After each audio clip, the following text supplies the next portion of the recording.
에스겔 7장 14절에서 마지막 27절까지 말씀 한 절씩 교독하겠습니다. 그들이 나팔을 불어 온갖 것을 준비하였을지라도 전쟁에 나갈 사람이 없나니 이는 내 진노가 그 모든 무리에게 이르렀습니다.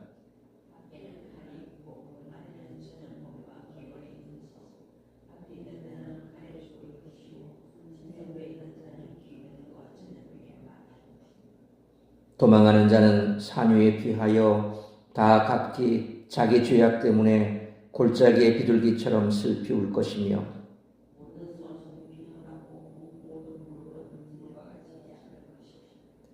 그들이 굵은 배로 허리를 묶을 것이요 두려움이 그들을 덮을 것이요 모든 얼굴에는 수치가 있고 모든 머리는 대머리가 될 것이며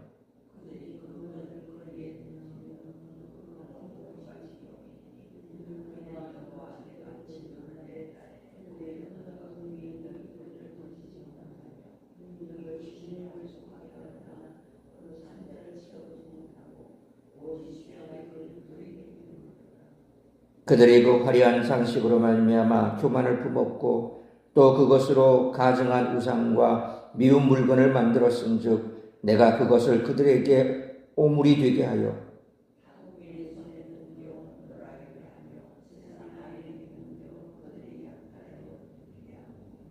내가 또 내 얼굴을 그들에게서 돌이키리니 그들이 내 은밀한 초소를 더럽히고 포악한 자도 거기 들어와서 더럽히리라.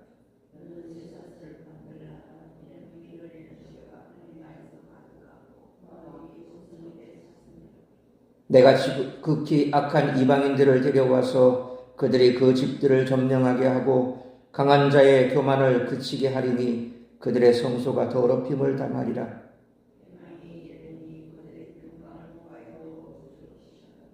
환난에 환난이 더하고 소문에 소문이 더할 때에 그들이 선지자에게서 묵시를 구하나 헛될 것이며 제사장에게는 율법이 없어질 것이요 장로에게는 책략이 없어질 것이며 왕은 애통하고 고관은 놀람을 옷 입듯 하며 주민의 손은 떨리리라. 내가 그 행위대로 그들에게 갚고 그 죄악대로 그들을 심판하리니 내가 여호와인 줄을 그들이 알리라.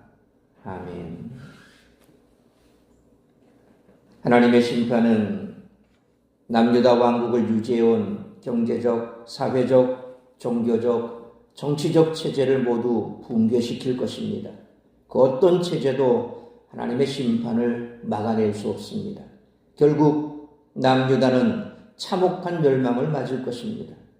하나님의 심판이 임할 때 남는 것은 단식, 두려움, 부끄러움 뿐입니다.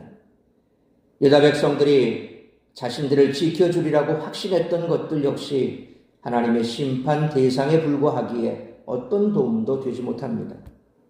언약 백성이 거룩한 특권과 책임을 더럽힐 때 하나님도 그들을 더럽히십니다. 그러니까 하나님을 존중하지 않는 언약 백성을 하나님도 존중하지 않으십니다. 하나님이 허락하신 보물을 오용하면 하나님이 그 보물을 오물로 만드시고 엄중하게 죄가를 물으시고 심판을 통해 책임을 지게 하십니다. 하나님의 심판은 철저하고 확실하기에 어느 곳에서든 어떤 방법으로든 그 누구를 통해서든 결코 피할 수 없습니다. 그러나 하나님의 심판은 단지 파멸을 위한 것이 아니라 죄의 대가를 치르고 당신을 인정하게 하기 위한 것입니다. 유다 백성들이 하나님이 아닌 다른 것들로 자신들의 안정과 생명을 찾으려 할 때 하나님은 그것들을 완전히 제거하셔서 하나님만이 참된 안전과 생명을 주시는 분이심을 알게 하십니다. 심판을 통해 언약의 하나님 여호와의 속성과 그들과의 관계를 깨우치시려는 목적입니다. 하나님의 심판을 통해 그의 백성을 당신께 이끄십니다. 이스라엘 땅을 향한 하나님의 심판은 주전 586년에 바벨론 왕 느부갓네살에 의해 예루살렘이 함락되고 성전이 파괴되면서 성취되었습니다. 이 성취는 6장 10절에 내가 이런 재앙을 그들에게 내리겠다 한 말이 헛되지 아니하리라는 말씀처럼 하나님의 말씀이 진실임을 증명해 주었습니다. 죄의 문제는 반드시 하나님의 공의로운 심판으로 해결되며 하나님의 눈은 여전히 죄인들을 향하고 있습니다. 그러므로 하나님의 심판을 경험한 후에야 그분을 알게 되는 것은 비극적인 일이므로 하나님의 공의로운 심판이 임하기 전 돌이켜 회개하는 우리 모두가 되시기를 축원합니다. 아무리 선지자가 하나님의 심판을 선포하며 회개하라고 외쳐도 괜찮아, 잘 될 거야, 혹은 어떻게든 되겠지라는 식으로 아무 근거 없는 낙관론을 펴는 자들이 있게 마련입니다. 이에 하나님은 진노의 심판에 의해 얼마나 비참한 현실이 펼쳐질지를 구체적으로 보여주십니다. 따라서 이와 같은 오늘 본문의 말씀을 통해 우리들이 깨달아야 할 것은 첫째로 14절로 18절 말씀처럼 하나님의 경고를 거부하면 고통과 치욕만이 남는다는 것입니다. 바벨론의 침공은 하나님의 진노로 일어난 재앙입니다. 14절 말씀처럼 전투를 위해 나팔을 불어도 전쟁에 나설 사람이 없을 것입니다. 1, 2차 침공으로 예루살렘에는 바벨론 군대를 대적할 군사가 남아있지 않았습니다. 15절 말씀처럼 성 밖에서는 적의 칼날이, 성 안에서는 전염병과 기근이 있으니 죽음을 피할 수 없습니다. 16절 말씀처럼 산으로 도망했더라도 예루살렘이 파괴된 모습에 슬퍼할 수밖에 없고 17절로 18절 말씀처럼 적군에게 언제 잡힐지 모른다는 공포심과 도망자가 되었다는 수치심에 떨게 될 것입니다. 예루살렘은 천의 요새이며 무너진 적이 없습니다. 하나님이 성전이 있는 예루살렘을 버리시겠냐는 식의 그 낙관론을 폈던 사람들은 죽임을 당하거나 공포와 수치에 떨게 될 것입니다. 그러므로 하나님의 경고를 가볍게 여기고 변화를 거부하는 자에게는 고통과 치욕 외에 남는 것이 없으므로 말씀으로 경고하실 때 즉시 돌이키는 우리 모두가 되시기를 축원합니다. 두 번째로 19절로 22절 말씀처럼 하나님의 심판 앞에 재물은 아무 소용이 없다는 것입니다. 예나 지금이나 사람들은 위기가 닥치면 재물을 모으려고 합니다. 하지만 19절 말씀처럼 하나님의 심판이 임하면 은과 금도 아무 소용이 없고 오직 죄악의 걸림돌이 될 뿐임을 깨닫게 됩니다. 20절로 21절 말씀처럼 사람들은 재물이 모든 문제를 해결해 줄 수 있으리라 믿고 우상화합니다. 하지만 실제로는 정반대입니다. 차라리 재물이 없었다면 부패하지도 외적의 침공도 받지 않았을 것인데 은과 금을 쌓아두며 그것을 의지하다 보니 정치적으로 부패하고 외적에게 약탈을 당하는 것입니다. 이는 성전이라고 해서 예외가 아닙니다. 성전도 22절 말씀처럼 은과 금으로 장식된 우상이 가득했기에 파괴되고 약탈당할 것입니다. 지금도 사람들은 재물이 있으면 안전하리라고 착각합니다. 우리를 지키고 보호하시며 필요한 것을 공급하시는 분은 오직 하나님이심을 잊어서는 안 됩니다.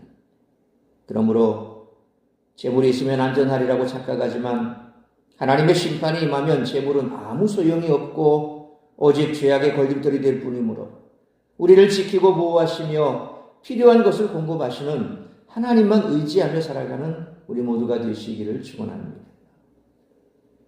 세 번째로 23절로 마지막 27절 말씀처럼 종교나 정치 지도자가 구원의 문제를 해결해 주지 못한다는 것입니다.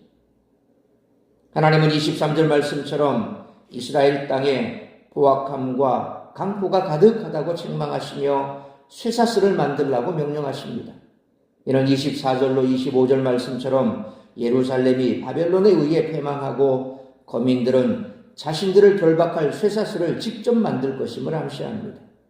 백성들은 26절로 27절 말씀처럼 선지자나 제사장 같은 종교 지도자들이나 장로, 왕, 고관들과 같은 정치적 지도자들이 해결책을 제시해 주시기를 바라겠지만 그들 역시 공포에 사로잡혀 자신조차 구하지 못할 것입니다.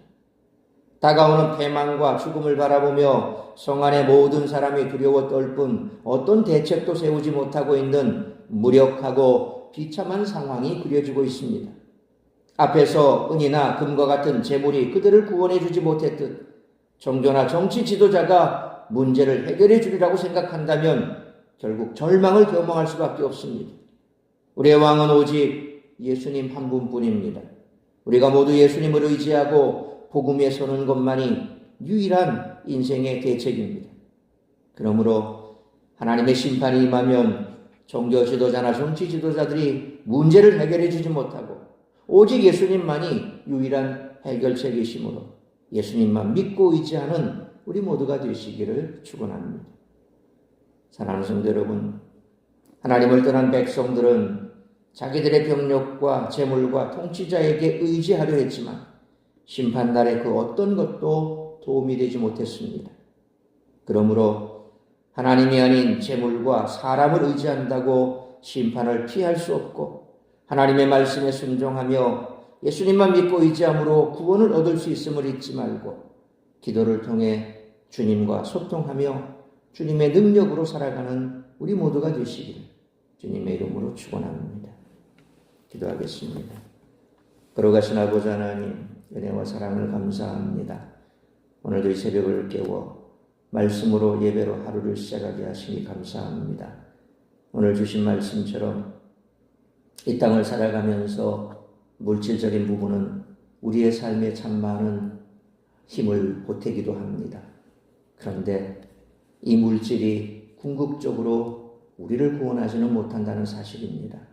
오늘 이스라엘 백성들이 그들이 재물이 있어 안전할 것이고 또 위기 순간에 그것을 통해서 구원받으리라 착각했지만 결국 그것이 그들을 죄악으로 몰아넣었고 그것 때문에 오히려 더 참혹한 하나님의 심판 앞에 직면하게 되었던 것을 보게 됩니다.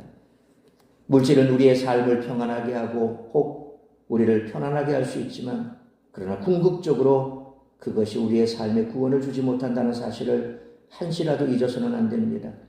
우리가 물질을 의지하고 물질만을 얻기 위해 이 땅 가운데 땅만 바라보고 살아가는 그런 인생들 속에 살다 보니 우리 역시도 그 물질 때문에 항상 궁핍함을 느끼고 그것만 있으면 모든 문제가 해결될 것이라고 착각할 수가 있습니다. 그러나 그 모든 것의 근원은 하나님이십니다. 물질을 허락하시는 분도 하나님이시고 그 물질을 걷어가시는 분도 하나님이십니다. 우리는 욥기를 통해 그것을 익히 잘 알고 있습니다.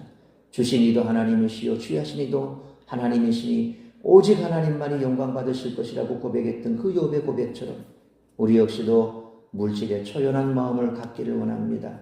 물질을 얻기 위해서 아둥바둥하는 삶을 살 것이 아니라 그 물질을 허락하시는 하나님을 바라보며 하나님의 영광을 위하여 우리가 살아간다면 그 나머지 것들은 하나님께서 우리에게 도와시겠다고 약속하셨습니다. 너희는 먼저 그의 나라와 그의 의를 구하라. 그리하면 이 모든 것을 도와시겠다고 약속하신 약속의 말씀을 붙들고 살아가야 할 줄 믿습니다.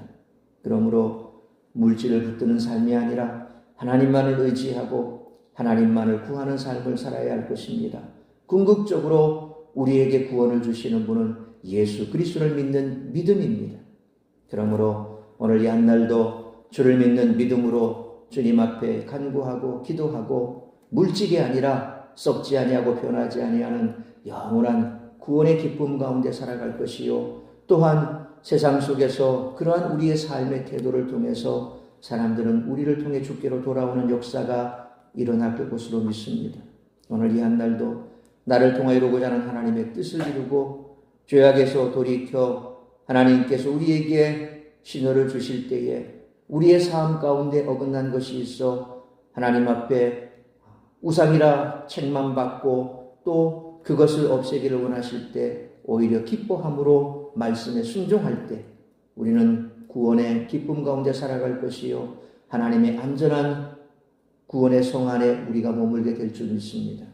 오늘도 나를 통해 이루고자 하는 하나님의 뜻을 이루고 하나님의 기쁨이 되는 복된 한날의 삶을 살아가며 세상 가운데 빛과 소금 역할을 감당하는 우리 모든 성도들의 삶이 될 수 있기를 간절히 빌고 소원하오며 이 모든 말씀 우리 구주 예수 그리스도의 이름으로 기도하옵나이다. 아멘.